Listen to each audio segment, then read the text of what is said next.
Welcome to I Love to Tell the Story, a podcast on the narrative lectionary. I'm Ralph Jacobson. I'm Christopher Fan Kaufman. And I'm Sarah Hinlicky-Wilson. And this is the podcast for a summer series in 2025 on the book of Revelation, basically slated to be from July 27th through August 31st, with 6 weeks on Revelation. And our commentaries for this summer have been written by Sarah Hinlicky-Wilson.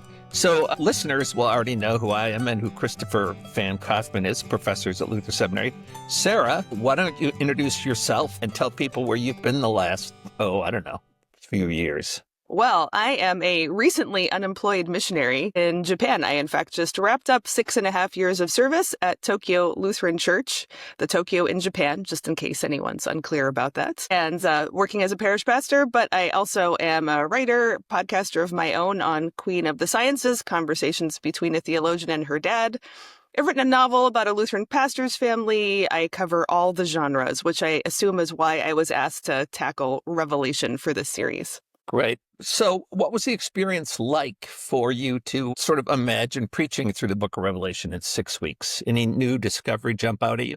Well, actually, I have loved Revelation a long time, and you will not be surprised to hear probably that it was Craig Koester's wonderful book that converted me. I came of age when a certain fictional series was extremely popular in American culture, not naming any names here, and I didn't actually read it. I knew enough that it was not going to cut it for me. But it did finally sort of force me to ask the question, like, is there anything redeemable in this book that seems so easy to exploit? And Craig Koester showed the way, the more excellent way. And I have since then read other things, and I've written on it for my newsletter, Theology and a Recipe. And I think 6 years ago, maybe not long after I got to Tokyo, I preached through the RCL's Easter season on Revelation, which leaves out all the juicy bits. So I just kind of brought them back in. So I'm really thrilled that the narrative lectionary series here actually, it hits all the really, uplifting ones, but actually, lets the dark forces have their show and deals with them appropriately. If you wanted to sell, or rather listeners, buy the book that Sarah's talking about, I assume you're talking about Revelation and the End of All Things, or are you talking about the big juicy commentary? Both. I've so read both. Craig, but start with the little one. Yeah, so the full-length commentary is probably beyond the needs of most of our listeners, but Revelation and the End of All Things, and then plus Craig's writings on Revelation on the Narrative Lectionary website. So, Christopher, any words of orientation as we jump into the series? Well, I'm very excited to go through Revelation as well. So another resource for Revelation is Dr. Koester's Enter the Bible commentary on the book of Revelation, which I had the pleasure of reworking for our relaunch of the site. And so I'm glad to be digging into Revelation even more. Revelation, it's the granddaddy of all apocalyptic literature. So the reason that we call all of these things apocalypses is because of Revelation. And so I'm excited for us to jump in and see how we read apocalyptic literature in 2025 in what are seemingly sometimes apocalyptic in the modern sense times. All right, well, let's jump into week one. And maybe after we go through all of them, we might have a final word about an overview of the whole series. But in terms of week one, we've got just parts of chapter 1. A very brief part, actually, introducing really the sort of book as a whole. And this is really the only part from the section of letters to the 7 churches in Asia. Well, I have to say what fascinated me here, probably because I'm technically a theologian and not a biblical studies scholar, is that this is a really important source for Trinitarian theology. And I have found over the many years that preachers are often left with the idea that the Trinity is an artificially concocted later philosophical/mathematical puzzle, but Revelation is actually wonderful for showing the deep logic of the Christian doctrine of God. So, for instance, the way that this opening chapter of Revelation presents God, we have first a word from Him who is and who was and who is to come, which I take to be John the Visionary's paraphrase of I am who I am, covering all the verb tenses there. And then we also have the 7 spirits who are before his throne. Now, of course, immediately people will say, wait, those are 7, not 1 spirits. But since symbolically speaking, 7 is the number of perfection, we should get to the numerology at some point. But 7 is the number of perfection in the apocalyptic imaginary of Revelation, 7 spirits and 1 spirit are essentially the same thing.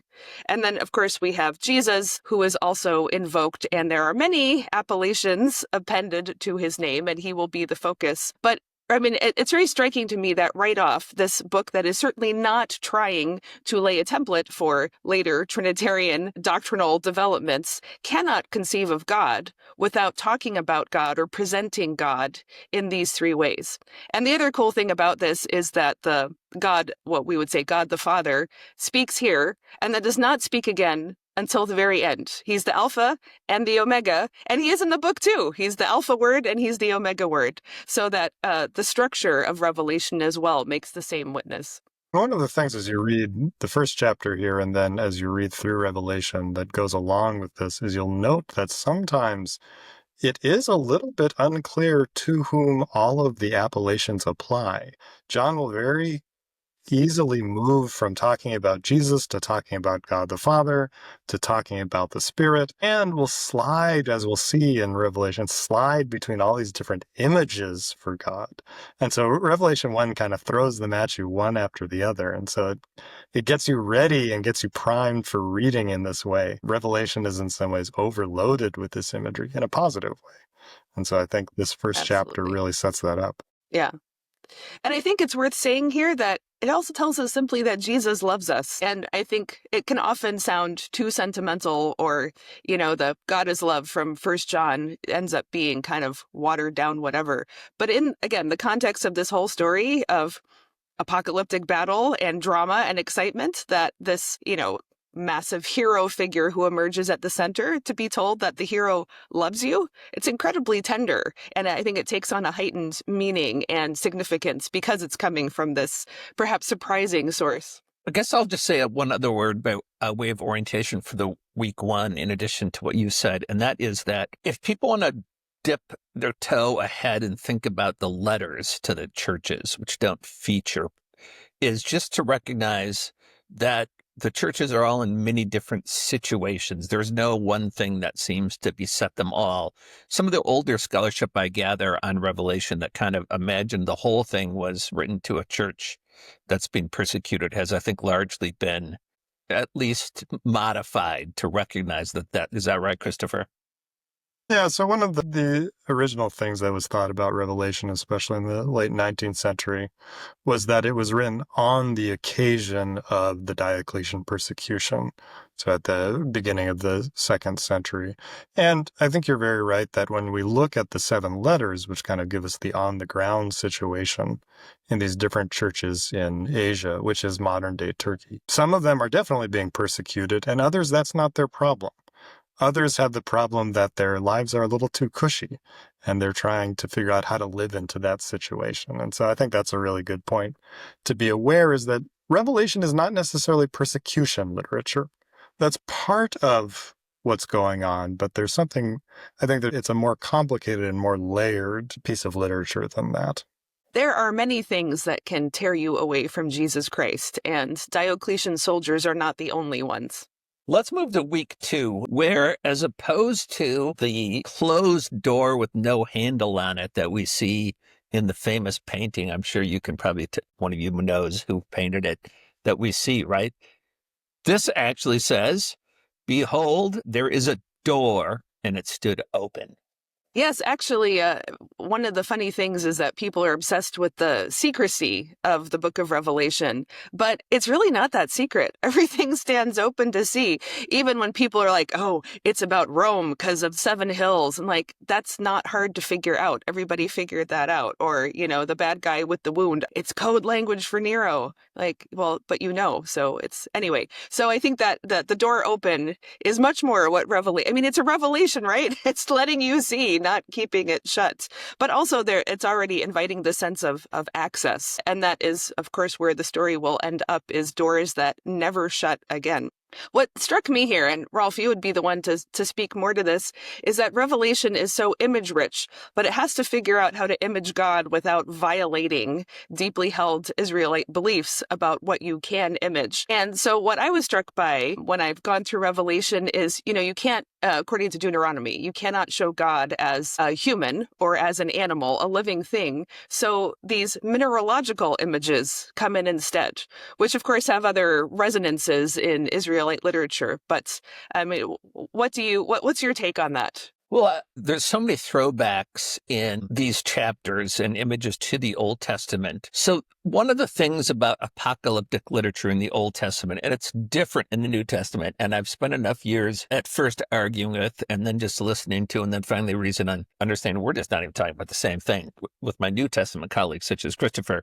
But in the Old Testament, so there's some sort of vision or word, and then the human person doesn't understand it. And so it has to be explained by usually an angelic messenger. You get some of that going on here. I just wanted to say that much. So the 7 letters end with the line at the end of chapter 3, let anyone who has an ear listen to what the Spirit is saying to the churches.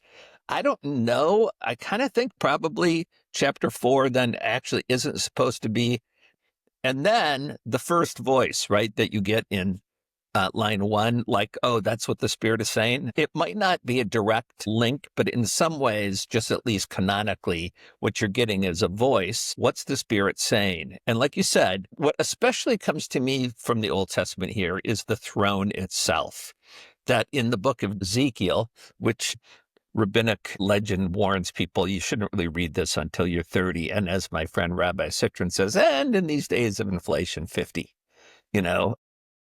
So, but you're getting image from there in Isaiah 6 here about the throne of God. Both a passage, which is Ezekiel and Isaiah, are very clearly about the throne of God, which is in the Holy of Holies, but of course by this point has been destroyed. So the question kind of, I think, is here, where is God residing and how is God speaking? In part, Christopher? Yeah, I mean, I think that, well, 2 things. The funny part, I give John Collins a hard time about this, who is considered one of the experts on Second Temple Jewish apocalypticism, is that Revelation gives us our apocalyptic name. That's the name of the book in Greek, is the Apocalypse of John, but doesn't fit the criteria of all the apocalyptics from Second Temple Judaism in the Old Testament. And so there's a certain irony there. I'm very interested. He wrote the standard intro to it. Very much so. I'm interested. Okay, I'm sorry. I'm going to just be the desperately curious person here on behalf of the preachers. What are the criteria and what's the difference between Old Testament? This has not been part of my biblical education.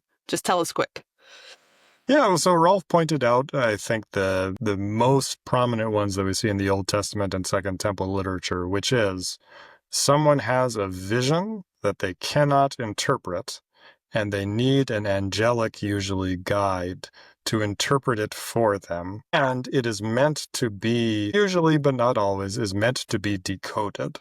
So there are some correspondence between the vision and the events of the time that they're living in. Yeah, well, so, and then, right, so Daniel, so the emperor has a vision, and then all the emperors, boys and girls can't figure out what it is. So they go, oh, there's this Jew. And then he has a dream, and in the dream, an angel tells, Daniel or whatever, what this means. And then the message is given, I suppose the other figure that is most salient, I think, to understanding how that literature works in the Old Testament is that I think it is resistance literature in the Old Testament. And so you're getting coded things so that the emperor doesn't know what you're saying, especially in the book itself. So it might be, there's 7 horns and the 7th one falls off. Oh, and this is the 7th king of the Seleucids or something.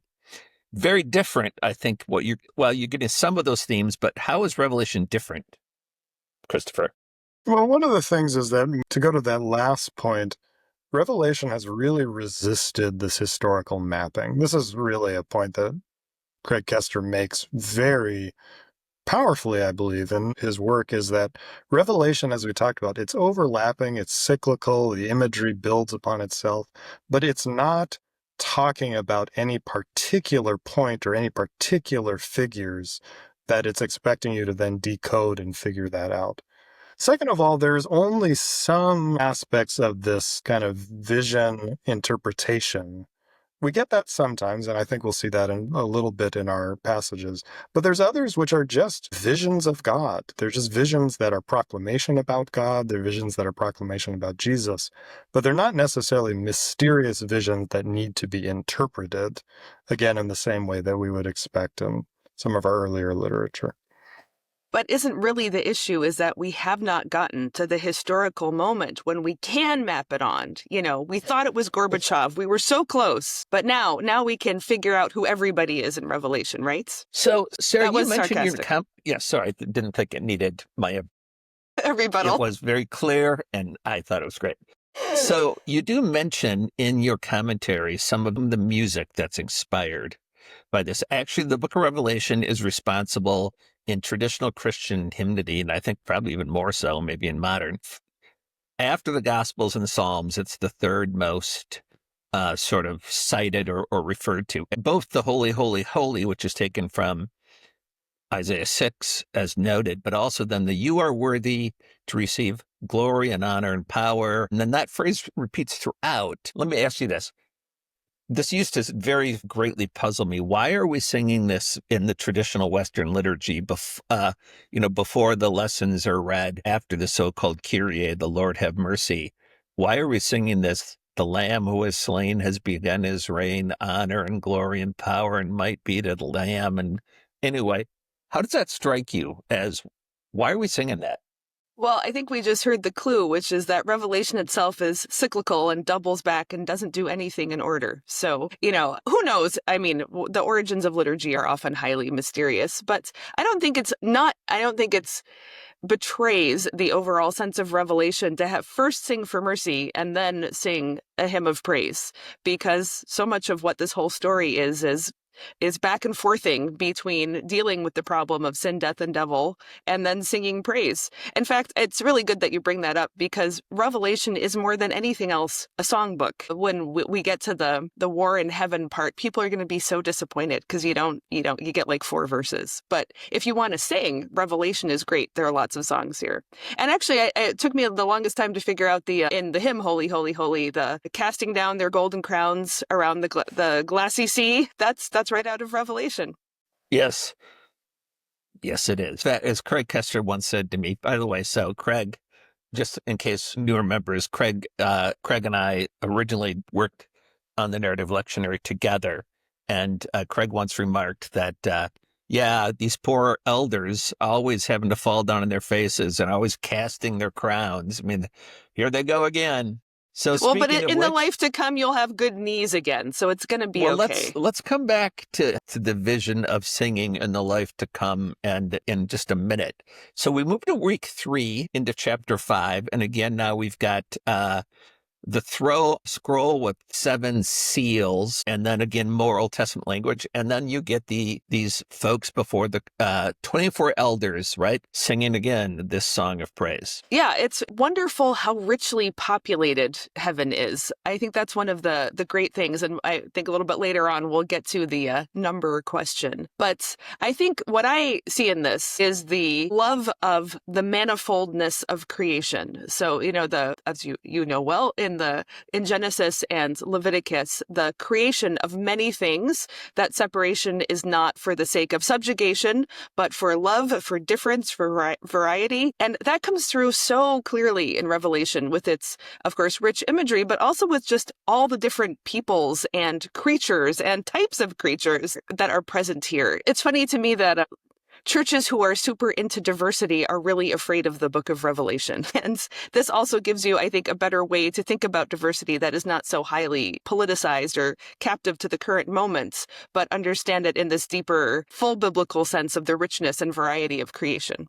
Yeah, and in terms of our New Testament, too, Revelation is interesting in a couple of ways. One is it's the book that is in some ways the furthest afield in terms of how we think of its origin. So maybe the Gospels of John are also from Asia Minor, but otherwise we tend to think that the rest of the New Testament is written in a very narrow geographical area, and Revelation is stretching that out. But then also, if you are bold and want to approach the Greek text of Revelation, in which case you might need Dr. Kester's larger commentary, Revelation is the Greek text in the New Testament that, in my argument, most clearly shows the signs of a bilingual Greek speaker who is at times struggling to get across what he's trying to say in a polished Greek idiom. And so we see that this is on John's mind as he's writing, that this is an expansive vision that he has of who is in and who is out here. So I think that's a really interesting point to consider when you're thinking about Revelation, because we too often think about it as exclusion. When we think about apocalyptic and end times, we often think about who's in and who's out, as opposed to this expansive vision that he has. Yeah, there's no Jew-Gentile stress here at all. Like all that problem is long since in the past here.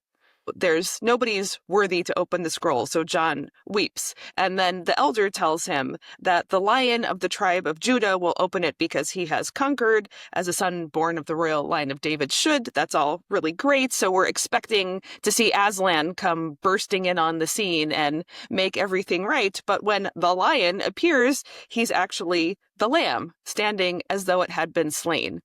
So again, theologians spin out long volumes discoursing on Christology, on two natures, on, conquering through sacrifice and all this kind of thing. But what an incredible, potent, and very brief image it is to expect a lion and get a lamb. Wow, it wraps it all up there so beautifully. You could just meditate on that at great length. Yeah, I think that's key. I mean, the one thing as I think about the traditional hymns of praise in the Western liturgy, for people that roll out of that tradition, when you sing something like, Lamb who has slain has begun his reign, here in verse 12, worthy is the Lamb that was slaughtered to receive power and wealth. These things, this sentence makes no sense in the Roman world, as much as I can piece it together, Christopher. Worthy is the Lamb that was slaughtered to receive power and honor, right? These things don't go together, but that's the Christian witness, right? No, very much so. And I think that this is one of those places where John is especially playing with some of this paradoxical, or we could even say playful imagery. I was like, there's a little bit, it's almost like a little Easter egg in here. He calls the lion the root of David, which in some ways goes back to the debate that Jesus has in the temple in Mark, where he asks the question, how is it that David, the psalmist, can call the Messiah his Lord if he is the father of the Messiah? And here too, how is it that the Lion of Judah can be the root of David if he is actually David's descendant? And so you get again this paradoxical, this playful imagery around how you talk about Jesus as both the historical person, but also the pre-existent person, the word that we see from the very beginning, again, with the Alpha and the Omega and so forth. I think it also matters that the lamb actually is also a lion. It's not just, if you've ever seen a newborn lamb, it's very cute and very fragile. Like, if that alone was slaughtered, it would be really kind of sick. Well, I mean, in a moral sense, not in the actual practice of sacrifice. What the point is here is that it is actually a powerful figure, like a lion, who becomes a lamb in order to be slain and then reigns. So to drop out either side of the paradox loses what makes it so powerful. It's helpful. I just was quickly scanning if I can find it. If I can't find it without obviously the reference of the root also comes from, again, Isaiah. So that the root, some descendant of David, but as you note, it's also then the one who was and is and who is to come. And I think that's a good point that we haven't talked about yet when you were talking about searching for the references. One of the very odd things about Revelation is that it is incredibly resonant with the Old Testament and the Gospels and so forth without ever quoting them. And so this is really interesting in the sense that John is so steeped in this tradition that it just sort of comes out without him having to actually quote words and verses and so forth. But as you can see here, you hear these things over and over again. I think it's really, really interesting. Either that or his professors warned him against plagiarism, and they didn't have quotation marks back then. So he was... Actually, it suddenly occurred to me recently that one of the problems with how we lay out our New Testaments, and a little, to a lesser extent, the way things are quoted, if you are not steeped in the Old Testament, then when you read the New Testament, you'll see occasionally, as the prophet Isaiah said, or Malachi, or whatever, and you see it in quotes, you're like, okay, this is the part where it quotes the Old Testament, which will inadvertently lead you to think that nowhere else is invoked. So there's just these random verses, like, why do we have to have a colt for Jesus to ride into Jerusalem on? And of course, you don't have the history of why those verses are important. But the more you're steeped in the Old Testament, the more you realize there's almost no fragment of the New Testament, except maybe a little bit of Paul on the Areopagus that is not totally steeped in the Old Testament.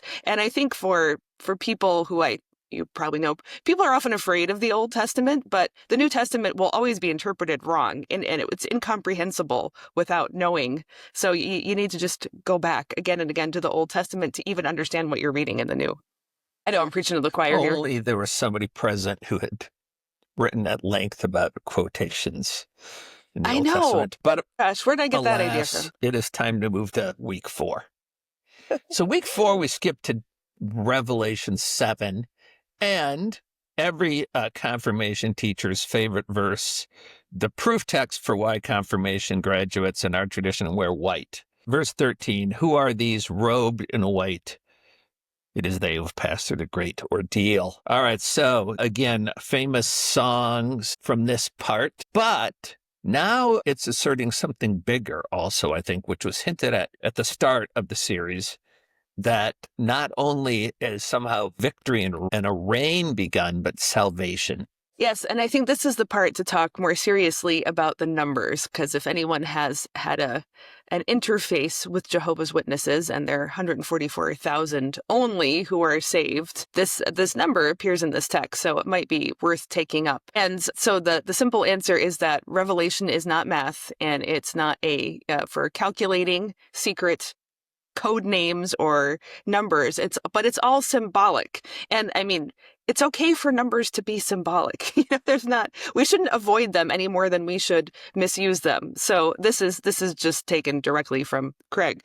But the 144,000 is actually a symbol of essentially infinity, which sounds very counterintuitive. But if you do your multiplication, you get 12 times 12 times 10 times 10 times 10 equals 144,000. So we have probably 12 tribes of Israel, 12 apostles, and then 10 is the number for everything. So it's everything times everything times everything.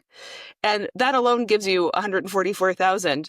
But even after that, John talks about a great multitude that no one could number. Right. So again, the weird perception that is so deep in people that Revelation is about limiting salvation, when the scope here is just uncountably enormous.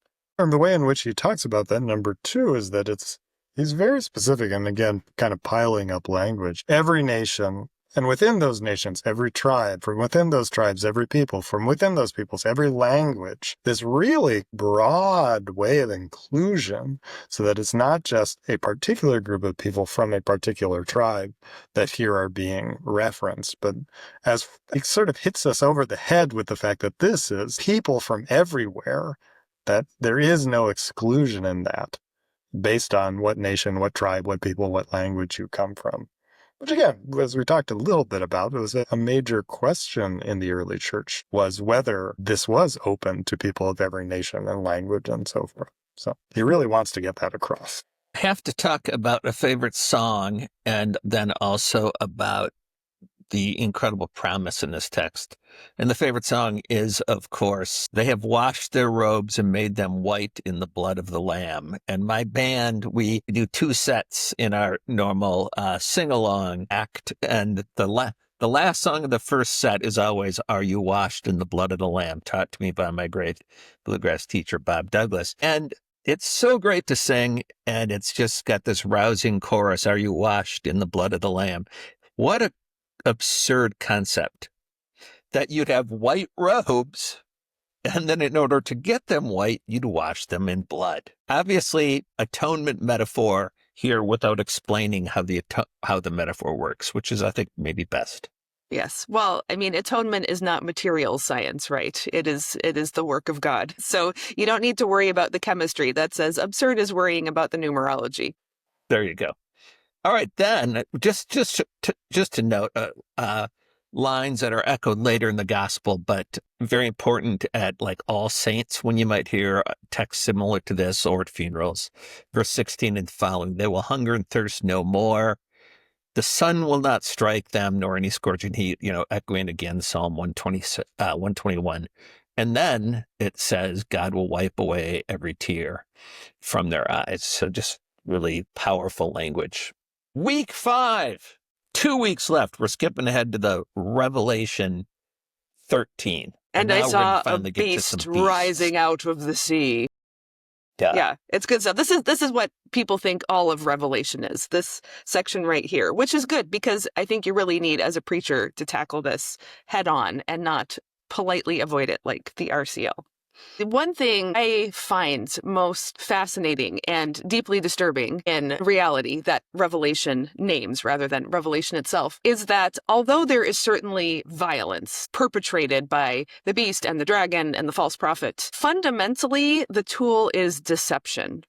And I think one of the reasons why structurally the vision of Revelation is so confusing is because it is reflecting our experience, no less so now in the age of great communicative technology than it was back then when you had to rely on messengers and rumors from far away. Who really knows what's going on? We have no better idea right now what's going on than anyone has ever had because all communication is polluted, engineered, altered, garbled in transmission, whether willfully or not. But the deep spiritual truth, and again, it's really important to understand when Revelation is speaking spiritually and theologically, not trying to map one-to-one on political or social realities. The deepest problem is deception, not violence. Violence is an outgrowth of it. And that's why, I think that's also why Revelation returns you to worship of God again and again, because this is really the only detergent for your brain or for your soul is to keep refocusing your attention on worship. And oh man, I could so pontificate right now, but I'm going to resist the urge and just say deception is not only what happens to others, it's what happens to all of us. And we are called to refocus our attentional energies on worship as the best option for getting out of deception, not we're going to figure it out this time and we're going to map it out and say who is who and what is what. I did pontificate a little, sorry. Hard not to. Let me throw you another question. So the most famous send-up or really mockery of the book of Revelation is from Mark Twain. His short story, Captain Stormfield's Visit to Heaven. And one of the great bits, is he's handed like a Halo size 13 and a harp. And it actually turns out he says he didn't really like music that much. And although he's plunked on a cloud to sing praise, so that I think that might be a helpful sort of way in. So what's this image again? And it's symbolic, the symbolic image of all these people constantly in heaven praising God. That worship, properly conceived, does something to bring us back into a true relationship with God and each other. Your thoughts? So I wonder, is that Mark Twain's story the reason why you so often meet people in churches who are really stressed out about eternity and how they're going to be bored because it's harps and clouds and that's it? I mean, Revelation's whole depiction of the life to come is so energetic and varied. I think we can at least say, don't worry, you won't be bored. God can handle boredom. If God can handle sin, death, and the devil, surely boredom will fall away. But I think that, maybe part of the issue here is thinking that this worship and praise is only a glimpse of the afterlife, when the function of it in Revelation is, like I said, this brain detergent for all of the deception and violence that is constantly attacking you. We could go into deeper questions of the kind of theology that's like morally perform now and then get your harp in heaven. For Revelation, the battle is all inclusive all the time, all all tribes, nations, and a few weird animals to boot are all involved in this being drawn into the Lamb's ultimate victory. And I think you make a really good point, and we've sort of circled around this, but it's really important to remember when reading Revelation that it does not proceed in a linear fashion. That is, these visions of the worship of God are not necessarily the end result of what happens after God fixes everything. That they are in the midst of the struggles of the churches of Revelation. They precede the struggles of the churches of Revelation. Sometimes it appears that these are far before time. They're after time. They're in time. They're all over the place. And they keep coming back. This is one thing, again, that Craig Kester really points out is the cyclical nature. We're not moving straight through a narrative that ends up with us all with harps and clouds at the end, but that this praise is something that returns after all of the struggles that the churches of Revelation go through. So I think that that's a really important thing to keep in mind as you read and preach on this book as well. Yeah. So, we've all heard the sort of peripheral parishioner, that was awkward to say, who says, but I already know what the Bible says. I already know God loves me. I already know my sins are forgiven. So what do I have to come to church for? And I think what this is showing us is that worship is actually doing something to you. It's not just a deposit of information that you store in your brain, but that it's continually doing something, just like, having your sins forgiven continually does something to you, or receiving the Lord's body and blood continually does something to you. But also, I think this really presses the point in a way I hadn't thought before, that worship is doing something to you as well as toward God. And so to just think of it as knowledge alone or information alone really misses this performative action that happens in worship. Yeah, I would even say more, and I hate to correct a systematic theologian. That's a lie. I just lied. And that is that it's actually God who is doing something to us in worship. That the You don't think I'd argue with you about that? I know you would. I just was amplifying. But, that is the word of God. It might look like we're doing everything. We're putting money in the offering plate or in the virtual offering, I guess now, so that everybody seems to have gone to, where you scan the QR code on your phone as part of worship. Hey, it works for me. But God it might look like we're doing everything. We're singing, but actually God is one acting on us. And that is why I think it is cruel. That's why I actually think the great Twain send up is a pretty helpful point of departure for one of your sermons in this series. All right, the last week. Week 6, the end of Revelation, except we don't get to the last verse. So I will say, back when I was in college and the first Trivial Pursuit was new and other new good board games hadn't been invented, so there was nothing to do. One of the questions was, what is the last word in the King James Version of the Bible? We don't get there, but it is. I don't know. What is it? Exactly. Jesus? Amen. Amen. It is. But here we are.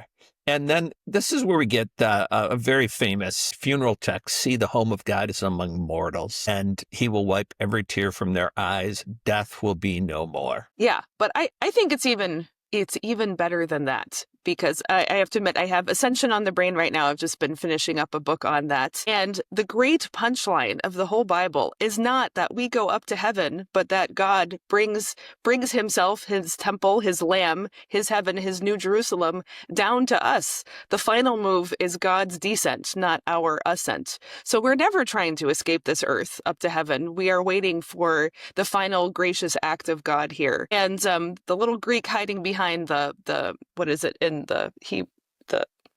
I don't have the NRSVUE version here. Oh, the home of God is among mortals. I mean, the home where that's skene, it's the word for tent that evokes the tabernacle. So the original traveling locus or presence of God in the Old Testament. So it's even, to me, that's much more powerful than even home. It's this holy place that comes down to be with us, and those who were restricted access for often good reasons no longer are restricted from it. And mortals is, anthropon, all human beings. So the final, really that final marriage imagery, which is how Revelation ends too. All good comedies end with a marriage. And the Bible is a great comedy that ends with a happy marriage between the bridegroom and the church. Any closing thought, Christopher? Well, and I would also point out that use of that word skene, again, tent, we get our English word seen from, and the verb form of it, to tent with, to tabernacle with, you'll sometimes see it translated. This occurs in John 1. So in that very famous, the Word was God and the Word was with God, and then the Word became flesh and dwelt among us. That's that same word, tented among us. And so we have this same thing, like I was talking about in Revelation 1, that this Trinitarian imagery, it is God, it is Jesus, it is the Spirit. They are all together in this. And again, just like we can't parse out all of the numbers, in the same way, we're not really parsing out all of the Trinity, but seeing how they interact and how they work together for this new creation. I think I would add to that just the note in that verse, they will be his peoples. God himself will be with them. That the book of Revelation is undoing the curse of being cast out of Eden and the curse of the Tower of Babel, where the people are, the human families cast into all these different languages, and then God chooses one people, that, of course, Abram and Sarai, but then eventually through Jesus, their descendant, that all people will be God's and God will dwell with them. And just one more note on that. This is a place you were talking about quotation marks earlier, where if we're talking about how we arrange the text, this should be people, capital P, because this is the word laos, which in the New Testament is used almost exclusively for capital T, the capital P, people of Israel. But now all of a sudden they're plural. The peoples. And so again, we're playing with this imagery, and this expansive way of thinking of who is included in the new creation of God. Right here at the end, I think comes up again with very firmly. And I just to recap Rolf's point earlier, that this is finally God's doing. There is certainly nothing wrong with humans now pursuing better ways of coexistence. But the final peaceable adoption of all tribes and peoples is God's work. It is not our work. I Love to Tell the Story is a production of Luther Seminary's Working Preacher. The narrative lectionary was developed at Luther Seminary and has been hosted on Working Preacher since 2011. Find episodes and links at workingpreacher.org/narrative. And be sure to rate, subscribe, and comment on YouTube. Thanks for joining us.